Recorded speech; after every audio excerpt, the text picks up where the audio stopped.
রিজিক বৃদ্ধির জন্য যে 6টি আমল বললাম, 1 নম্বরে তাকওয়া, 2 নম্বরে তাওয়াক্কুল আল্লাহর উপরে ভরসা, 3 নম্বরে তওবা, 4 নম্বরে আত্মীয়তার সম্পর্ক রক্ষা করা, 5 নম্বরে বেশি বেশি করে দান করা, আর 6 নম্বরে যদি টাকা পয়সা থাকলে উমরা পালন করা। إن الحمد لله الأكرم الذي خلق الإنسان وكرم وعلمه من البيان ما لم يعلم فسبحان الذي لا يحصى امتنانه باللسان ولا بالقلم نشهد أن لا إله إلا الله وحده لا شريك له ونشهد أن سيدنا وحبيبنا ومولانا محمدا عبده ورسوله الذي أرسل رسوله بالحق بشيرا ونذيرا وداعيا إلى الله بإذنه وسراجا منيرا أما بعد فقد قال الله تعالى في كلامه المجيد وبرهانه التوحيد أعوذ بالله من الشيطان الرجيم بسم الله الرحمن الرحيم وما من دابة في الأرض إلا على الله رزقها صدق الله العظيم وقال تعالى إن الله وملائكته يصلون على النبي يا أيها الذين آمنوا صلوا عليه وسلموا تسليما সকলে দরুদ ইব্রাহিম পড়ি اللهم صل على محمد وعلى آل محمد كما صليت على إبراهيم وعلى آل إبراهيم إنك حميد مجيد اللهم بارك على محمد وعلى آل محمد كما باركت على إبراهيم وعلى آل إبراهيم إنك حميد مجيد সবাই বলেন بلغ العلا بكماله كشف الدجى بجماله حسنت جميع خصاله صلوا عليه وآله الحمد لله সম্মানিত প্রিয় উপস্থিতি, আল্লাহ রাব্বুল আলামিনের দরবারে আমরা শুকরিয়া আদায় করতেছি, যিনি আমাদেরকে পবিত্র জুমার দিনে আল্লাহর পবিত্র মসজিদ ঘরে আসার মতো সুযোগ দান করেছেন। সেজন্য সবাই পড়ছে আলহামদুলিল্লাহ। লক্ষ কোটি দরুদ ও সালাম বর্ষিত হোক বিশ্ব মানবতার মহান নেতা সৈয়দুল মুরসালিন খাতামুন নবিয়্যিন রাহমাতুল লিল আলামিন, সকলে পড়ছে সাল্লাল্লাহু আলাইহি ওয়াসাল্লাম। আমি আপনাদেরকে আজকে বিশেষ কিছু আমলের কথা বলবো। আজকে দুনিয়াতে সবচাইতে বেশি যে জিনিসটার প্রয়োজন সেটি হলো যে আমরা সকলে চাই যে আমাদের রিজিকটা বৃদ্ধি পেয়ে যায়। আর রিজিকের ব্যাপারে রব্বুল আলামিন কোরআনে কারীমের ভিতরে বলেন, ওমা মিন দাব্বাতিন ফিল আরদি ইল্লা আলাল্লাহি রিজকুহা। এই পৃথিবীতে এমন কোনো বিচরণশীল প্রাণী নেই যার রিজিকের দায়িত্ব আল্লাহ তাআলা নিজের হাতে নেন নাই। আল্লাহ রাব্বুল আলামিন এই পৃথিবীতে যত মানুষ, যত প্রাণী, যাদের জীবন আছে, তাদেরকে রব্বুল আলামিন নিজের হাতে রিজিক দান করেন। সে চাই মুসলিম, হোক হিন্দু, বৌদ্ধ, খ্রিস্টান, যে কোনো ধর্মের মানুষ হোক না কেন, আল্লাহ পৃথিবীতে যাদেরকে সৃষ্টি করেছেন সকলেরই রিজিকের দায়িত্ব একমাত্র শুধুমাত্র একজনের হাতে। তার নাম কি? আল্লাহ রাব্বুল আলামিন। তিনি নিজের রিজিকের দায়িত্ব নিয়েছেন। কিন্তু এই রিজিক কিছু কিছু আমলের কারণে বৃদ্ধি পায়, আবার কিছু কিছু আমাদের বদভ্যাসের কারণে রিজিকটা আমাদের কাছ থেকে দূরে চলে যায়। আর এই রিজিককে আমরা যদি বৃদ্ধি করতে চাই, এরকম 6টি আমল আমরা যদি করতে পারি, ইনশাআল্লাহ রিজিক আপনার কাছে আল্লাহ রাব্বুল আলামিনের কাছ থেকে কুদরতি হাত দ্বারা তিনি দান করবেন। রিজিক এমনি এমনি চলে আসবে যদি আমরা এই আমলগুলি করতে পারি। এজন্য আমরা প্রতিদিন আল্লাহ রাব্বুল আলামিনের কাছে দোয়া করতেছি, রব্বুল আলামিন রব্বানা আতিনা ফিদ দুনিয়া হাসানাতাও ওয়া ফিল আখিরাতি হাসানাতাও ওয়া কিনা আযাবান নার। আমরা বলতেছি, আয় আল্লাহ, দুনিয়া এবং আখিরাতে আপনি আমাদেরকে কল্যাণ দান করুন, আর জাহান্নামের আগুন থেকে আমাদের সবাইকে আপনি হেফাজত করে নেন। আমরা দোয়া করতেছি জাহান্নামের আগুন থেকে আমাদেরকে হেফাজত করুন, আর দুনিয়া আখিরাত আমাদেরকে কল্যাণ দান করুন। আপনি দোয়া করলেন। এই যে কল্যাণ, এই রিজিক, এটিও একটি কল্যাণ। এর জন্য আপনি যদি রিজিক বৃদ্ধি করতে চান, 6টি ফর্মুলা, 6টা আমল আজকে আপনার আমলের ভিতরে অন্তর্ভুক্ত করে নেন।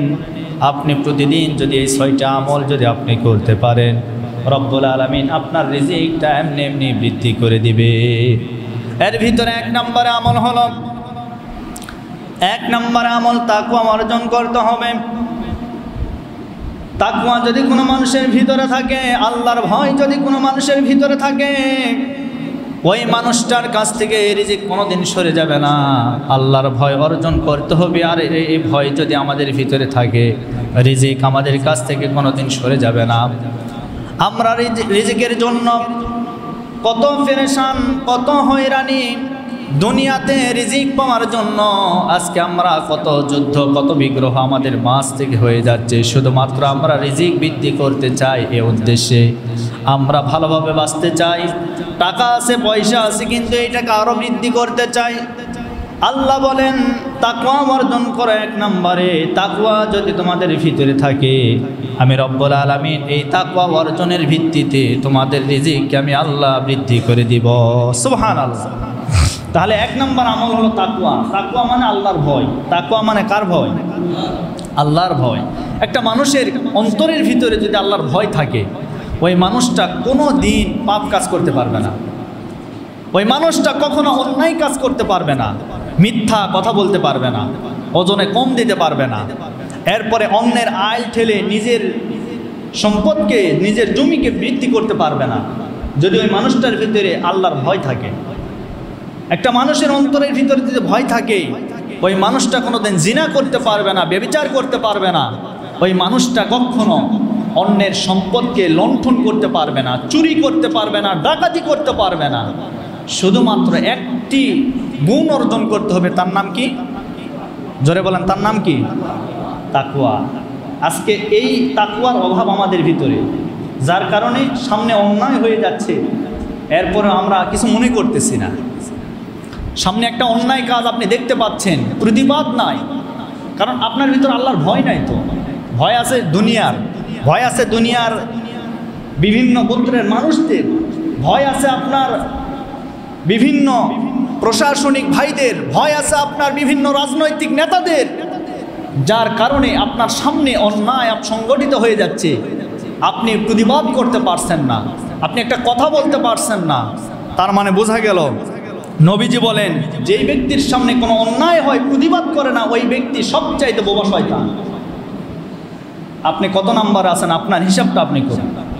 অন্যায় যেখানে প্রতিবাদ হবে, সেখানে অন্যায় যেখানে, মাজলুম যেখানে, সেখানেই প্রতিবাদ হবে। প্রতিবাদের ঝড় যদি আমরা তুলতে পারি, অন্যায় আমাদের কাছ থেকে পালিয়ে যেতে বাধ্য থাকবে। কথা বলেন ঠিক কিনা? সুতরাং অন্যায়কে কখনো প্রশ্রয় দেওয়া যাবে। তাহলে অন্যায়কে প্রতিহত করতে গেলে 1 নম্বরে যে গুণ দরকার, সেই গুণের নাম কি? তাকওয়া। তাকওয়া যদি থাকে আপনি প্রতিবাদ করতে পারবেন। আর রিজিক বৃদ্ধির প্রথম শর্ত হলো তাকওয়া। এজন্য আমার ভাইয়েরা, আমরা রিজিক বৃদ্ধি করতে চাইলে আমাদেরকে অবশ্যই তাকওয়া অর্জন করতে হবে।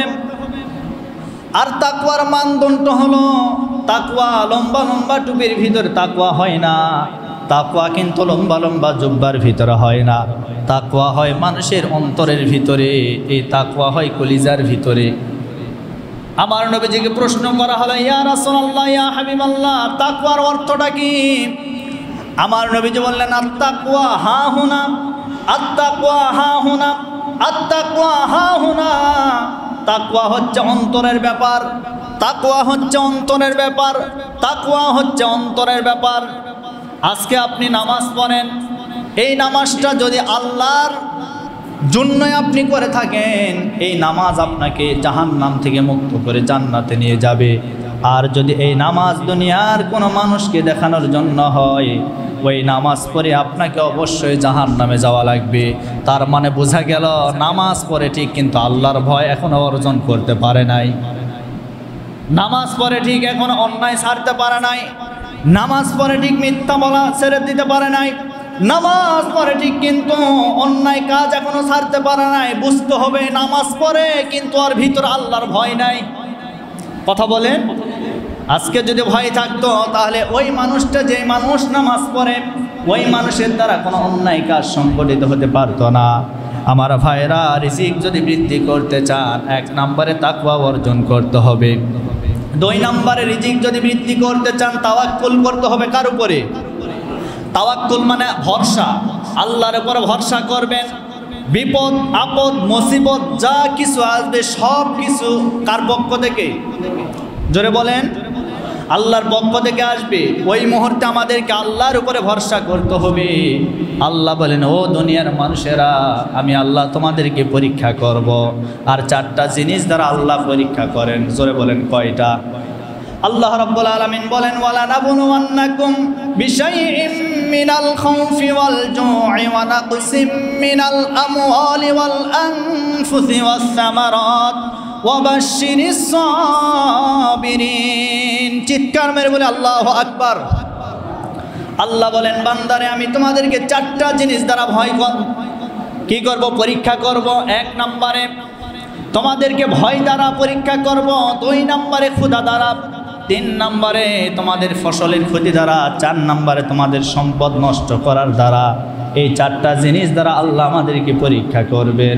আল্লাহ বলেন, অবাশশিরিস সাবিরিন, যারা এই মুহূর্তে ধৈর্য ধারণ করতে পারবে, আমি আল্লাহ ওই ধৈর্যকারীদের সাথে হয়ে যাব।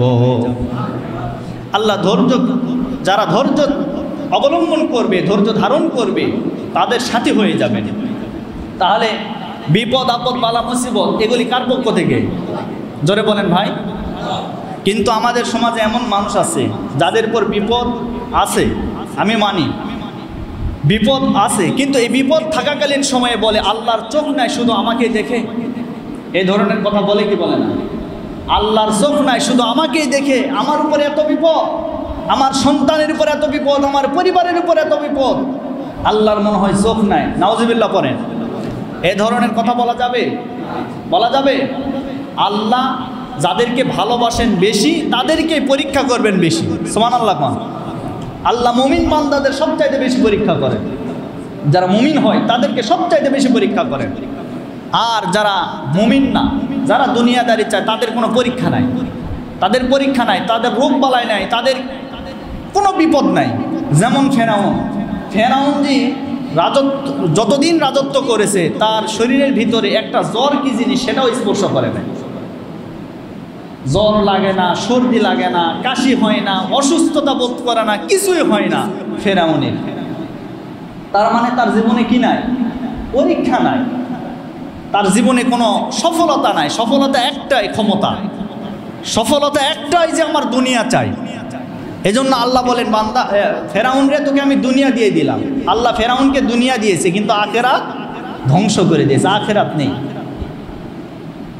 সম্মানিত ভাইরা আমার, এজন্য আমরা 2 নম্বরে রিজিক বৃদ্ধি করতে চাইলে আমরা তাওয়াক্কুল হয়ে যাব, আল্লাহর প্রতি আমরা ভরসা করব। আর 3 নম্বরে যদি আপনি রিজিক বৃদ্ধি করতে চান বেশি বেশি করে তওবা করবেন। আজকে আমরা তওবা করতে জানি না। আমার নবীজি প্রতিদিন 100 বার করে তিনি তওবা করতেন। নবীজির সামনের গুনাহ পিছনের গুনাহ রব্বুল আলামিন মাফ করে দিয়েছে, এরপরেও আমার নবীজি 100 বার করে তওবা করতেন। সুবহানাল্লাহ কোন। অথচ আমরা নবীর উম্মত হয়ে দিনে একটা বারও আমরা তওবা করি না। তার কারণ আমরা মনে করি আমরা নামাজ পড়েছি, দান সাদকা করেছি, আমাদের সব মাফ হয়ে গেছে। না, আল্লাহ রাব্বুল আলামিন কিয়ামতের ময়দানে আল্লাহর দয়া ছাড়া কোনো মানুষ জান্নাতে যেতে পারবে না। শুধুমাত্র কেউ যদি বলে আমি আমার আমল দ্বারা জান্নাতে যেতে চাই, এটা ভুল ধারণা। শুধুমাত্র কেউ আমল দিয়ে আল্লাহর জান্নাতে যেতে পারবে না। কিয়ামতের ময়দানে একজন আমলদার ব্যক্তিকে ডাকা হবে। ডাকার পরে রব্বুল আলামিন বলবেন, ও আমার জান্নাতি বান্দা, আজকে যে তুমি জান্নাতে চলে যাচ্ছ, এই জান্নাতে যাওয়ার কারণ কি আমি তোমার কাছে একটু জানতে চাই। ওই জান্নাতি বান্দা ডাকতে বলবেন, রব্বুল আলামিন, আমি দুনিয়াতে যতদিন হায়াত পেয়েছি, দুনিয়াতে যতদিন বেঁচেছিলাম, আমি নেক আমল করেছি, আমি ভালো ভালো কাজ করেছি। আর এই ভালো ভালো কাজ করার কারণে আজকে আমি আমার জান্নাতে চলে যাব। আমাকে জান্নাতে যাওয়ার জন্য কেউ ঠেকাইতে পারবে না। তখন রব্বুল আলামিন বললেন, আজকে কি তুমি তোমার আমল দিয়ে জান্নাতে যেতে চাও? বলে, হ্যাঁ, আজকে আমি আমার আমল দিয়ে জান্নাতে যেতে চাই। আল্লাহ রব্বুল আলামিন এই কথা বলার পরে ফেরেশতাদেরকে ডাকতে বলেন, একজন ফেরেশতাকে ডাকবেন। ডাকার পরে বলবেন, ও আমার ফেরেশতা, শোনো শোনো, আমার বান্দা বলে সে নাকি আজকে তার আমল দ্বারা জান্নাতে যেতে চায়। আজকে তার আমল নামা এক পাল্লায় উঠায় দাও। এক পাল্লায় আমল নামা উঠায় দেওয়া হবে। দেওয়ার পরে আল্লাহ ফেরেশতাকে বলবে, তার যে 2টা চোখ আছে, এই 2টা চোখের ভিতরে একটা চোখকে আরেক পাল্লায় উঠায় দাও। খুব খেয়াল করে শুনবেন, 2টা চোখের ভিতরে একটা চোখ এক পাল্লায় আর বান্দার আমল আরেক পাল্লায়। তখন আল্লাহ বলবেন যে ফেরেশতারা দেখো তো কোন পাল্লাটা ভারী হয়ে গেছে। ফেরেশতারা জবাব দিয়ে বলবেন, আল্লাহ, আপনার দেওয়া নিয়ামতের যে চোখ, এই চোখের পাল্লাটা তো ভারী হয়ে গেছে। সুবহানাল্লাহ। এইবার ওই বান্দাকে বলা হবে, ও আমার বান্দা, যাও, আজকে তুমি জান্নাতে যাও। কেমনে যেতে পারো? আমি যে তোমাকে নিয়ামত দিয়েছিলাম, এই নিয়ামতের ভিতরে একটা চোখ এক পাল্লায় উঠায় দেওয়া হয়েছে। এই পাল্লাটা আজকে ভারী হয়ে গেছে। তোমার নেকির পাল্লা, তুমি যে অর্জন করেছো, তুমি যে নেক আমল করেছো, এই নেক আমলের পাল্লাটা আজকে হালকা হয়ে গেছে। এখন তো তুমি আমার জান্নাতে যেতে পারবা না। ওই মুহূর্তে ওই বান্দা ডাকতে বলবেন, রব্বুল আলামিন, আমি আমার ভুল বুঝতে পেরেছি। আমি ভেবেছিলাম আমি আমার আমল দ্বারা আজকে জান্নাতে যেতে পারবো, কিন্তু আমার ধারণাটা আজকে ভুল হয়ে গেল। আমি আমার আমল দ্বারা কোনোদিন আমি জান্নাতে যেতে পারবো। সুতরাং আজকে আপনি আমার প্রতি দয়া করুন, রহম করুন। ফেরেশতাদেরকে আবার বলা হবে, ও আমার ফেরেশতারা, এই বান্দার চোখটা ফিরায় দাও। ওই বান্দার চোখ কুশমান হয়ে যাবে। আর আল্লাহর কুদরতি পায়ে সেজদা দিয়ে বলবে, রব্বুল আলামিন, আজকে যদি আপনি আমার প্রতি দয়া না করেন, আমি জান্নাতে যেতে পারবো না। আজকে আমার প্রতি একটু রহম করুন, দয়া করুন। ওই মুহূর্তে ফেরেশতাদেরকে বলবেন, ও আমার ফেরেশতারা, যাও যাও যাও, তোমরা আমার এই বান্দাকে জান্নাতের ভিতরে প্রবেশ করায় দাও। সুতরাং এখান থেকে আপনি কি বুঝলেন? যে আপনি শুধু নেক আমল করলে জান্নাত পাওয়া যাবে। সেই আমলের ভিতরে দয়া থাকতে হবে কার? জোরে বলেন ভাই, কার? আল্লাহর দয়া থাকতে হবে। তাহলে 3 নাম্বার কথা বলতেছিলাম, তওবা। তওবা করতে হবে। তওবা করলে রিজিক বৃদ্ধি হয়। এবার দলিল শোনেন। আল্লাহ রাব্বুল আলামিন বলেন, ফাকুলতু আস্তাগফিরু রাব্বাকুম ইন্নাহু কানা গাফফারা ইরসিলিস সামাআ আলাইকুম মিদরারা ওয়া ইমদিদকুম বিআমওয়ালিন ওয়া বানিনা ওয়া ইয়াজআল লাকুম জান্নাতিন ওয়া ইয়াজআল লাকুম আনহারা। আল্লাহ বলেন, ফাকুলতু আস্তাগফিরু রাব্বাকুম, তোমরা রবের ক্ষমার দিকে দৌড়াও, ধাবিত হও। রবের কাছে তওবা করো, রবের কাছে ইস্তিগফার করো। আর যদি তোমরা রবের কাছে ইস্তিগফার করতে পারো, রব তোমাদের জন্য আসমান থেকে অজস্র ধারায় বৃষ্টি নাজিল করবে। আর এই বৃষ্টির দ্বারা তোমাদের জন্য রব্বুল আলামিন রিজিকটা বৃদ্ধি করে দিবে। কথা কার? জোরে বলেন, কার? আল্লাহর কথা। আল্লাহ বলেন, তোমরা কি করো? তওবা করো। ফাকুলতু আস্তাগফিরু রাব্বাকুম, তোমরা তওবা করো। ফাকুলতু আস্তাগফিরু রাব্বাকুম ইন্নাহু কানা গফফারা, একালিপ টান দিয়েছেন আল্লাহ, ইন্নাহু কানা গফফারা, আল্লাহ হলেন সবচেয়ে বড় ক্ষমাশীল। তোমরা তওবা করলে আল্লাহ তোমাদেরকে মাফ করবে, শুধু মাফই করবে না, ইরসিলিস সামা আলাইকুম মিদরারা, আসমান থেকে অজস্র ধারায় তিনি তোমাদের জন্য বৃষ্টি নাজিল করবে। সুবহানাল্লাহ। কম আজকে এখন বাংলা মাস যেটি চলছে, এই মাসটির নাম কি জোরে বলেন? শ্রাবণ মাস। আমরা সাধারণত বাংলাদেশে জানি যে বাংলাদেশে 6টি ঋতু, এই ঋতুর ভিতরে আষাঢ় শ্রাবণ এটি হচ্ছে বর্ষাকাল। আর এই বর্ষাকালে সাধারণত শ্রাবণ মাসে বৃষ্টি হয়, বৃষ্টির দ্বারা আমরা জমি চাষ করি, সেখানে আবার ধান লাগাই। এই যে দেখেন আল্লাহর দেওয়া নিয়ামত, আল্লাহর আসমান থেকে অজস্র ধারায় বৃষ্টি নাজিল হয়ে গেল, সেখান থেকে আমরা ধান লাগালাম, এটা তো আল্লাহর নিয়ামত। এই ধান লাগালেন একটা মানুষ, এখন আপনি জমিতে চারা রোপণ করেছেন, খুব খেয়াল করে শুনবেন, আল্লাহর যে কত দয়া। আল্লাহ এমনি এমনি বলে নাই যে আমি আসমান থেকে বৃষ্টি নাজিল করি, তার দ্বারা ফসলাদি উৎপন্ন করি, আর এই ফসলাদির দ্বারাই আমি কি করি, তোমাদের রিজিক বৃদ্ধি করি। এখানে রিজিকের অনেক সংজ্ঞা রয়েছে, যেমন রিজিক মানে সন্তান, রিজিক মানে টাকা পয়সা, রিজিক মানে ক্ষমতা, রিজিক মানে আরও অনেক কিছু। তো আল্লাহ এগুলি দান করেন।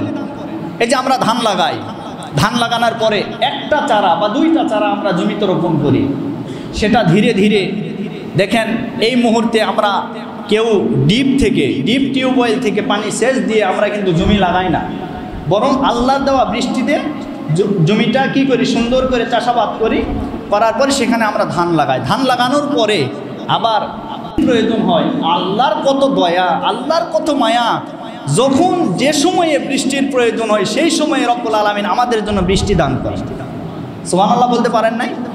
এটা আল্লাহর দয়া। এর জন্য আমার ভাইরা তওবা করার দরকার আছে না নাই? জোরে বলেন। তাহলে আমি বলতেছিলাম রিজিক বৃদ্ধির 6টি আমল, এর ভিতরে 3 নম্বরে তওবা করতে হবে। 4 নম্বরে রিজিক যদি বৃদ্ধি করতে চান আত্মীয়তার সম্পর্ক রক্ষা করতে হবে। এই সমস্যাটা আজ আমাদের সমাজে সবচাইতে বেশি। নিজের আত্মীয়তার সাথে সম্পর্ক না রেখে দেখবেন অন্যের সাথে নতুনভাবে আত্মীয়তা তৈরি করেন। এরকম আশা না নাই? কথা বলেন, আশা না নাই? নিজের আত্মীয় বাদ দিয়ে অন্য আত্মীয় নিয়ে দেখবেন আজকে আমরা তাড়াহুড়া করি, তাদেরকে দাওয়াত দিয়ে 3 মাস 4 মাস পর পর 1 সপ্তাহ পর পর দাওয়াত দিয়ে বাড়িতে খাওয়ায়, অথচ নিজের ফুফু, নিজের মামা, নিজের আত্মীয়, নিজের খালা এগুলির কোনো খোঁজখবর নাই। এরকম আশা না নাই? কথা বলেন, আশা না নাই? তাহলে আপনার রিজিক বৃদ্ধি পাবে না, বরং রিজিক আরও কমে যাবে। তাহলে নিজের যে আত্মীয়, এই আত্মীয়তার সম্পর্ক আজকে ছিন্ন হয়ে যাচ্ছে। নিজের আত্মীয়দের সাথে ভালো সম্পর্ক না থাকার কারণে আজকে রিজিক নেই আমাদের কাছে। আচ্ছা, রিজিক মানে শুধুমাত্র কি টাকা পয়সা? কথা বলে না কেন? আমরা তো তাই ভাবি, রিজিক মানে টাকা পয়সা, ধন সম্পদ, অট্টালিকা, সুন্দর সুন্দর গাড়ি বাড়ি থাকবে, এটার নাম রিজিক না। সবচাইতে উত্তম রিজিক হচ্ছে আপনার শরীরের সুস্থতা, সবচাইতে এটা বড় রিজিক। আপনার শরীরের কোনো সুস্থতা নাই, আপনার ওই টাকা পয়সা গাড়ি বাড়ির কোনো মূল্য নাই। এজন্য আমি বলতেছিলাম যে রিজিক আপনার কাছ থেকে চলে যাবে। আপনি সাময়িক দেখতে পাচ্ছেন আপনার সম্পদ আছে, টাকা আছে, পয়সা আছে, গাড়ি বাড়ি সব কিছু আছে, কিন্তু আপনার শরীরের সুস্থতা নাই, তার মানে আপনার সবচাইতে বড় রিজিক নেই। এজন্য সম্মানিত ভাইরা আমার, রিজিক যদি আপনি বৃদ্ধি করতে চান আপনার আত্মীয়তার সম্পর্ক রক্ষা করতে হবে। আত্মীয়তার সম্পর্ক রক্ষা করে আপনি যদি দুনিয়াতে আপনার পরিবার গঠন করতে পারেন, কাল কিয়ামতের কঠিন হাসরের ময়দানে শুধুমাত্র আত্মীয়তার সম্পর্ক রক্ষা করার কারণে রব্বুল আলামিন আপনাকে মাফ করে আল্লাহর জান্নাতে প্রবেশ করায় দিবে। নবীজি বলেন, কেউ যদি আত্মীয়তার সম্পর্ক ছিন্ন করে, কেউ যদি আত্মীয়তার সম্পর্ক ছিন্ন করে, ওই বান্দার নামাজ, ওই বান্দার রোজা, ওই বান্দার জিকির আজগার আল্লাহর দরবারে একটাও কবুল হবে না। আর কিয়ামতের ময়দানে নবীজি তার সাথে সাক্ষাৎ করবেন না, কথাও বলবেন না। রব্বুল আলামিন সর্বশেষ ঠিকানা তার জন্য জাহান্নাম নির্ধারিত করে দিবেন। নবীজির কথা সত্য না মিথ্যা? জোরে বলেন। এই জন্য আমরা আত্মীয়তার সম্পর্ক রক্ষা করে চলবো তো ইনশাল্লাহ। হতে পারে আপনার চাইতে তারা গরিব, হতে পারে আপনার চাইতে তারা টাকা পয়সার দিকে সম্পদের দিকে একটু দুর্বল, কিন্তু তারপরেও আপনার আত্মীয় তারা। অবশ্যই আপনাকে সম্মান করতে হবে, শ্রদ্ধা করতে হবে, ভালোবাসা তাদেরকে অবশ্যই দিতে হবে। সম্মানিত ভাইরা আমার, এরপরে আসেন 5 নম্বরে, আপনি যদি রিজিক বৃদ্ধি করতে চান, 5 নম্বরে যে আমল, সে আমলটার নাম হলো বেশি বেশি করে দান সদকা করতে হবে। দান সদকা আপনি যদি বেশি বেশি করে করতে পারেন, তাহলে এই দান সদকা করলে আপনার রিজিকটা রব্বুল আলামিন বৃদ্ধি করে দিবে। দান সদকা করবেন, আপনার রিজিক বৃদ্ধি পেয়ে যাবে। আজ আমার সমাজের ভিতরে দান সদকার হারটা কমে গেছে। এই যে আমাদের মসজিদ, এত সুন্দর একটি মসজিদ, সপ্তাহে 7 দিন পরে আপনার কাছে এই মসজিদের উন্নয়নের জন্য, মসজিদের কাজ করার জন্য আপনার সামনে একটা কৌটা যায়। মসজিদকে সুন্দর করার জন্য, মসজিদকে হেফাজত করার জন্য আপনার সামনে একটা কৌটা চলে যায়। আপনি 7 দিন পরে 10টা টাকাও ওই কৌটার ভিতরে দিতে পারেন না। তার মানে আপনার চাইতে বড় কারণ এই পৃথিবীতে আর কেউ নাই। আপনার চাইতে বড় কারণ এই পৃথিবীতে কেউ নাই। সুতরাং আপনার রিজিক যদি বৃদ্ধি করতে চান, আমি তো বারবার একটি কথা বলে থাকি, সপ্তাহে 7 দিন একটা হিসাব করবেন। আপনি যখন প্রতিদিন চা স্টলে চা খাওয়ার জন্য চলে যান, সর্বনিম্ন 20টা টাকা আপনার খরচ হয়ে যায়। আপনি একটা সন্ধ্যা, একটা বেলা ওই চা না খেয়ে ওই 20টা টাকা যদি আপনি আল্লাহর ঘরের জন্য রেখে দিতে পারেন, রব্বুল আলামিন এই 7 দিনের ভিতরে আপনার রিজিকের মধ্যে আর কোনো অভাব অনটন রাখবে না। সুবহানাল্লাহ, 7 দিনে কোনো অভাব অনটন থাকবে না, শুধুমাত্র 20 টাকার বিনিময়ে। কিন্তু আপনি এই 20টা টাকাও দিতে পারেন না। বর্তমান বাজারে 20 টাকা কিন্তু তেমন কিছু না, কথা বলেন ঠিক কিনা? ধরেন এখানে সর্বোচ্চ 500 মুসল্লি আছে, সব মিলিয়ে এই 500 মুসল্লি যদি গড়ে 20টা টাকা করে আমরা দেই, তাহলে প্রতি সপ্তাহে হিসাব করে দেখা যায় কত হবে? 5 দুগুণ 10, প্রায় 1000 টাকার উপরে, তাই না? কিন্তু আমরা প্রায় কত হচ্ছে? 10,000 না, 10,000, সরি আমার ভুল হয়ে গেছে, যে 1000 না, প্রায় 10,000 টাকা। 500 মুসল্লি যদি 20 টাকা করে আমরা দিতে পারি, কত হবে? 10,000 টাকা। তাহলে সে জায়গায় 10,000 টাকার স্থলে দেখা যায় 1,000, 2,000, সর্বোচ্চ 3,000 টাকা উঠবে। কথা বলে ঠিক কিনা? তাহলে এই তো আপনাদের হালত। 20টা টাকাও কি আপনার পকেটে থাকে না আপনার আল্লাহর ঘরের জন্য? আর আপনি চান আল্লাহ রব্বানা আতিনা ফিদ দুনিয়া, আমার জন্য আপনি কল্যাণ দান করুন, আপনি আমার জন্য দুনিয়াতে শান্তি দান করুন। এই হলো আপনার হালত। সুতরাং অন্তত আমি আপনাদের কাছে অনুরোধ করব, আমার যারা মুসল্লি আছেন, নিয়মিত যারা মুসল্লি, সর্বনিম্ন 20টা টাকা 7 দিন পরে শুক্রবার জুমার দিনে দেওয়া যাবে কি? দেওয়া যাবে তো ইনশাল্লাহ? ইনশাল্লাহ আমরা নিয়ত করে রাখবো, প্রতি সপ্তাহে অন্তত সর্বনিম্ন, সর্বোচ্চ আপনি দিতে পারেন 20 টাকা কৌটার ভিতরে দিবেন। এই 1 সপ্তাহের ভিতরে আপনি নিয়ত করে দিবেন, ইনশাল্লাহ আপনার রিজিকের ভিতরে কোনো অভাব অনটন থাকবে না। ইনশাল্লাহ আল্লাহ দূর করে দিবেন। আল্লাহ চাইলে পারেন কি পারেন না? জোরে বলেন। আল্লাহর ঘরে 1 টাকা দান করবেন, 1 টাকা 1 থেকে আল্লাহ রাব্বুল আলামিন 700 গুণ বৃদ্ধি করে দিবেন, 700 গুণ বৃদ্ধি হয়ে যাবে। এই জন্য দান সদকা করবেন। আর 6 নম্বরে রিজিক যদি বৃদ্ধি করতে চান, 6 নম্বরে যে আমল, এটা হলো টাকা পয়সাওয়ালাদের জন্য, যাদের টাকা আছে, পয়সা আছে তাদের জন্য। সেটি কি? বেশি বেশি করে উমরা পালন করা, উমরা প্লাস হজ করা। যাদের উপরে হজ ফরজ, জীবনে একবার হজ ফরজ, হজ করবেন।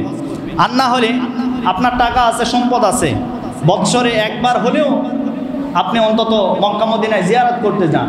দেখবেন আল্লাহর কত দয়া, আল্লাহর কত রহমত, আল্লাহর কত নিয়ামত সেখানে আছে। ওখানে গেলে আপনার আমল পরিবর্তন হয়ে যাবে, জীবন পরিবর্তন হয়ে যাবে। আর জীবন যদি পরিবর্তন হয়ে যায়, রব্বুল আলামিন আপনার রিজিকটাও বৃদ্ধি করে দিবে। সুবহানাল্লাহ, জোরে বলেন। এই জন্য যাদের টাকা আছে, পয়সা আছে, বিভিন্ন ইউরোপ কান্ট্রিতে না গিয়ে আপনি চলে যান মক্কা মদিনায়, সফর করতে যান। আমরা তো অনেকে থাইল্যান্ডে, ব্যাংককে, এরপরে বিভিন্ন নেপালে, এরপরে মালদ্বীপে সফর করতে যায়, সে জায়গাগুলিতে গিয়ে হ্যাঁ আপনি আল্লাহর নিদর্শন দেখতে পাবেন, কিন্তু আপনি শুধু নিদর্শন দেখলেন, কিন্তু আপনার যে সবচাইতে বড় নিদর্শন আল্লাহর দেওয়া এই পৃথিবীর সৃষ্টির শুরু থেকে যে কাবা ঘর, যে ঘরটা দেখলে আপনার চক্ষু শীতল হয়ে যায়, সেখান থেকে আপনি বঞ্চিত হয়ে গেলেন। কথা বলেন ঠিক কিনা? এজন্য টাকা থাকলে চলে যান মক্কা মদিনায়। আর মক্কা মদিনায় যাওয়ার সবচাইতে উত্তম সময় হলো রমজান মাসে। কোন মাসে? যারা বলেন রমজান মাসে। রমজান মাসে আপনি যাবেন, দেখবেন সেখানে কত নিয়ামত, আল্লাহর কত দয়া আপনার সামনে।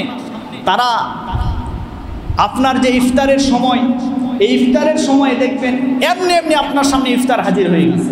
আপনি বসে থাকবেন, ইফতার চলে আসবে। ইফতার সেহরি আপনি খাবেন, শুধু রহমত আর দয়া এগুলি ছাড়া আর কিচ্ছু পাবেন না। কোনো ওই জায়গায় কোনো অশান্তি নাই, শুধু শান্তি আর শান্তি। হাজার হাজার মানুষ সেখানে কাবাঘর তাওয়াফ করছে। এরপরে মক্কা মদিনায় যাচ্ছে নবীজির রওজা জিয়ারত করার জন্য, সেখানে লাইন ধরে মানুষ নবীজির রওজা জিয়ারত করছেন।